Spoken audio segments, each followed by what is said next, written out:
toujours des trucs et conseils bien précis en ce qui concerne les fringues. C'est Déborah Bouillot, notre pro des tendances vestimentaires. Bonjour Déborah. Bonjour Fred. Aujourd'hui, comment bien choisir son jeans en fonction de sa morphologie? Exactement. Quel est votre secret à vous? Non, Comment vous faites? Je dis ça. Oui. Ben, bon, je suis pas très grand, je suis quand même assez mince. Moi, j'aime bien être à l'aise dans les pantalons. Vous voyez, je suis quand même assez classique dans ma tête, c'est bien carré. Donc moi, je prends du straight. Voilà, donc c'est la même taille à la taille qu'en bas. En bas, Ou nickel. quasi, ou quasi. Parce que sinon, du slim, voilà. Ah, ça vous irait quand même. Bien, on va voir un petit peu les différentes formes de jeans parce qu'évidemment, c'est vraiment un basique intemporel qui est indispensable à la garde-robe. Mais il faut faire attention à sa coupe, à sa matière, à sa teinte. Donc, ça fait pas mal de choses à penser. Puis des fois, ça peut être un casse-tête de trouver des jeans. Parfois, j'ai eu des hommes qui ont, bah, tout d'un coup, on a un petit peu plus de cuisses, un petit peu moins de taille et puis des mollets tout fins. Et c'est pas foutu, non, mais c'est compliqué. Ça veut dire qu'il faut investir un petit peu plus de temps pour pouvoir trouver le bon jeans. Déjà, celui qui va à tout le monde, on va commencer par vous, mesdames, c'est le jeans 7/8e. Donc le 7/8e, c'est celui qui vient un tout petit peu plus en haut de l'os de la cheville. Donc ça, c'est un classique. Hein. Vous pouvez le prendre qui colle un petit peu slim si vous êtes mincelette. Et puis si vous avez un petit peu plus de rondeur, vous choisissez coupe droite. C'est absolument comme quoi, super. La coupe droite. Ouais, mais 7/8e, Fred. Ah oui, non, j'ai dit que 7/8e. Pour 1m78, un 7/8e, ça va pas du tout, on dirait. C'est ça. Non, alors ça, c'est vraiment pas mal, mesdames, si vous êtes un petit peu petites, donc c'est super. Et puis, c'est toujours chic, que ça soit en basket ou en talon. Vous pouvez vraiment, le jeans, comme ça, un intemporel avec tout. C'est magnifique.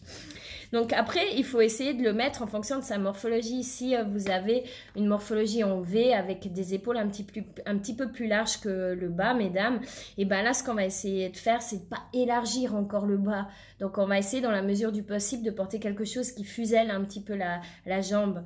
Pareil, si vous avez une morphologie en A avec des hanches plus larges, et ben pareil, si vous avez une morphologie en A avec des hanches plus larges, on va essayer de prendre un jeans qui colle pas trop au niveau des jambes pour pas mettre en valeur le fait que les hanches est la partie la plus large du corps.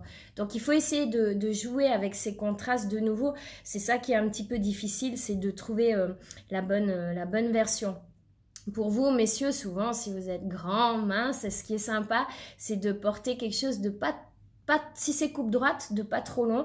Et puis sinon, doser un petit peu le jeans mi-slim, mais qui colle pas vraiment, mais qui viendra juste tomber parfaitement sur, si vous avez des jolies jambes, osez les montrer. Sinon, la grande tendance Mais si on a des jambes minces, je suis désolé, je suis un peu tatillon, mais c'est comme ça, je suis carré dans ma tête. Si jamais on a des jambes, des cuisses minces, mais qu'on a des gros mollets, on fait comment? Alors, enfin, ça, j'ai encore pas trop vu. Si c'est que les mollets qui sont un petit peu... là, on a les jeans. Du slim, justement. Non, on a ces jeans pattes d'éléphant. On a ces jeans, c'est pas forcément pattes d'éléphant, mais c'est jeans bot-cut. Un peu évasés. Bot-cut, justement, où ils sont un petit peu évasés sur le bas. Donc ça sera parfait pour dissimuler, justement, une rondeur au niveau du mollet, Fred. Vous allez me montrer les mollets après. Sortons les mollets dans le studio. Non, après, on a beaucoup de versions. On a le jeans flare aussi, qui est un jeans large. On l'oublie des fois. Cette année, ce qui est très tendance, c'est les jeans taille haute avec une taille élastique. Donc, vraiment, osez adapter. Si vous êtes ronde et puis que vous mettez un slim qui colle trop, mettez quelque chose de plus large dessus. Un blazer, une blouse. Comme ça, vous aurez toujours le côté aéré de la silhouette. Voilà, c'était pour le jeans, Fred. Merci beaucoup, Déborah. Merci. J'espère que vous avez noté de votre côté. Si jamais, podcast ou replay, puis nous on se retrouve avec plaisir.